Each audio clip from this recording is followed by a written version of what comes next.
नमस्कार साथियों, मैं नवीन कुमार और आज हम बात करने जा रहे हैं हरियाणा की बारडा विधानसभा सीट पर कि किस तरह से बीजेपी ने यहां पर अच्छा कमबैक किया। साथ ही साथ कांग्रेस पार्टी को लगातार हार का सामना इस सीट पर क्यों करना पड़ रहा है, क्योंकि यहां पर बीजेपी पार्टी की तरफ से जो कैंडिडेट बनाए गए थे वो उमैद पातवास जी थे, जिनकी छवि और जो एक तरह से कह सकते हैं कि उनका जो नाम था वो इस इलाके में लगातार पिछले काफ़ी वर्षों से लिया जा रहा है और आमजन के लिए वो कोई नए नेता इस इलाके से नहीं रहे। साथ ही बात करें कांग्रेस पार्टी की तरफ से तो जो लोहारू से लगातार चुनाव हार रहे थे सोमवीर सोरान, उनको टिकट दिया गया यहाँ से बारडा विधानसभा सीट से। वहीं जेजेपी पार्टी की तरफ से यहाँ पर आजाद समाज पार्टी के साथ गठबंधन में यशवीर सिंह सोरान जो कर्नल थे उनको यहाँ पर टिकट दिया गया। वहीं यहाँ पर इनेलो और बसपा गठबंधन ने विजय पचगांव जी को टिकट दिया। चुनावी मुकाबला काफ़ी अच्छा था, रह रहकर यहाँ के जो कह सकते हैं हम चुनावी समीकरण थे वो बदल रहे थे, लेकिन स्टार्टिंग से एक यहाँ पर हम कह सकते हैं कि एक निर्दलीय का नाम बार बार उठकर सामने आ रहा था और वो थे सोमवीर गसोला। और सोमवीर गसोला वो चेहरे हैं यहाँ पर जिन्होंने कांग्रेस पार्टी को बड़ा झटका दिया, क्योंकि वो कांग्रेस पार्टी से टिकट के दावेदार बताए जा रहे थे। अंतिम समय में उनको यहाँ पर टिकट नहीं मिला और उसके बाद उन्होंने यहाँ पर अपने बागी तेवर दिखाते हुए निर्दलीय के तौर पर यहाँ पर फॉर्म अप्लाई किया और उन्होंने यहाँ पर 26,000 के आसपास वोट बैंक जो कह सकते हैं हम उन्होंने हासिल किया। और उसी के कारण यहाँ पर कांग्रेस और बीजेपी के बीच में जो मुकाबला था वो बड़ा मजेदार था और सोमवीर सोरान की हार का भी सबसे बड़ा कारण यहीं बताया जा रहा है। साथ ही यहाँ पर अगर हम बात करें यहाँ के जातीय समीकरणों की, तो यहाँ पर जो सोरान गोत्र है वो मूलतः है। उसके अलावा जो दादरी वाली बेल्ट लगती है वहाँ पर सांगवान खाप के भी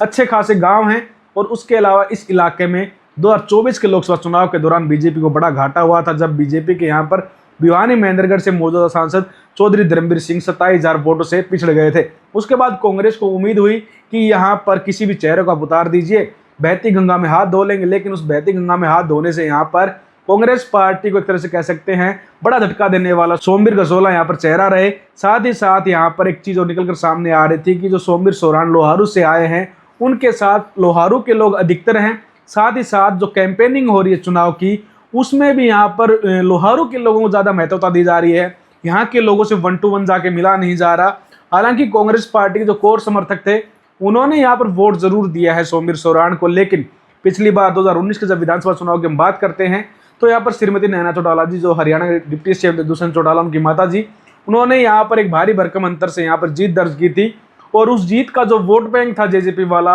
वो अब की बार कहीं ना कहीं उमैद पातवास और सोमवीर गसोला में शिफ्ट हुआ, ना कि कांग्रेस पार्टी में। क्योंकि कांग्रेस पार्टी को इस चीज़ की लगातार उम्मीद थी कि वो यहाँ पर एक अच्छा खासा समा बांधकर वोट बैंक इकट्ठा कर सकते हैं। वैसे किसी भी कैंडिडेट को यहाँ से टिकट दे दिया जाए वो यहाँ से अपनी नैया जो है वो पार लगा लेगा, लेकिन कांग्रेस पार्टी का हम कह सकते हैं ख्वाब अधूरा रहा। और उसके पीछे सबसे बड़ा कारण यहाँ पर रहा उमैद पातवास जी की छवि, जो यहाँ पर पिछले काफ़ी लंबे समय से नेता हैं और लोकल में उनकी जो इमेज है वो कहीं ना कहीं बहुत प्रभावी है अन्य नेताओं के मुकाबले। वहीं समाज सेवी और बिजनेसमैन के तौर पर देखे जाने वाले सोमवीर गसोला ने अच्छा खासा वोट बैंक यहाँ से हासिल किया और उनका जितना बड़ा मार्जिन यहाँ पर हम कह सकते हैं उन्होंने जो हासिल किया वो कांग्रेस पार्टी का ही हम कह सकते हैं कि बड़ा धड़ा उसमें से कांग्रेस पार्टी के कोर वोटर का था। उसके अलावा बात करें यहाँ पर हम उमैद पातवास जी का, तो उमैद पातवास जी के भी वोट बैंक में कहीं ना कहीं सोमवीर गसोला ने सेंधमारी की, लेकिन वो इतना बड़ा वोट बैंक नहीं ले पाए कि वो विजय जो है जो जीत है वो हासिल कर पाए। जीत यहाँ पर हासिल हुई यहाँ पर उमैद पातवास जी को।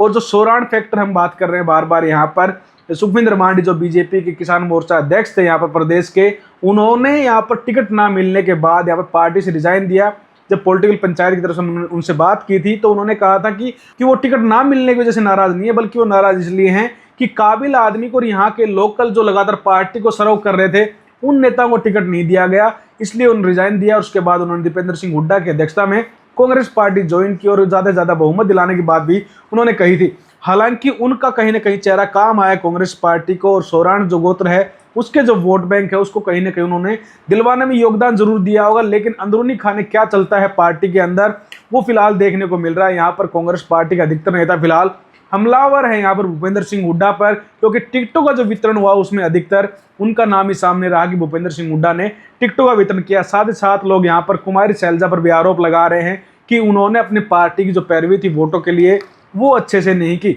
और यहाँ पर एक सबसे बड़ा कारण हम ये भी जान लेते हैं कि जब 2024 के लोकसभा चुनाव में यहाँ पर किसानों का जो मुद्दा था वो सबसे ज़्यादा रहा था। यहाँ पर युवा जो थे उनकी बर्बाद की जो बेरोजगारी का दंश झेल रहे थे, साथ ही साथ जो हरियाणा में सरकारी नौकरियों जो अनियमितता है उसको लेकर भी वो परेशान थे। लेकिन अब की बार उनका बंटाधार हुआ और बंटाधार में बीजेपी ने यहाँ पर बाजी मारी। और बंटाधार का कारण हम इसलिए बता रहे हैं क्योंकि जो लोग नाराज थे यहाँ पर खासकर कि बीजेपी पार्टी से उनको अपने कैंडिडेट से कोई तकलीफ नहीं नजर आ रही थी, क्योंकि उमेद पातवास जो हैं वो लगातार ग्राउंड पर रहे हैं, बड़े व्यवसायी बताए जाते हैं वो, और यही उनका सबसे बड़ा कारण रहा कि अगर आप 1 to 1 लोगों से मिलते हैं लगातार समय समय पर, तो कहीं ना कहीं आप अपने कोर वोटर जमा कर लेते हैं, जो कि आपको किसी भी पार्टी से टिकट मिलने के बाद उस पार्टी के वोट और अपने कोर वोटर के साथ एक बड़ा यहाँ पर मार्जिन सेट कर सकते हैं, जैसा कि उमेद पातवास ने किया। लेकिन आप जनता जनार्दन हैं, आप बताइए बारडा से अब की बार कांग्रेस पार्टी की फिर से हार का क्या कारण है, और बीजेपी ने इतना अच्छा खासा कमबैक कैसे किया 2019 के विधानसभा चुनाव में हार का मुंह देखने के बाद। धन्यवाद।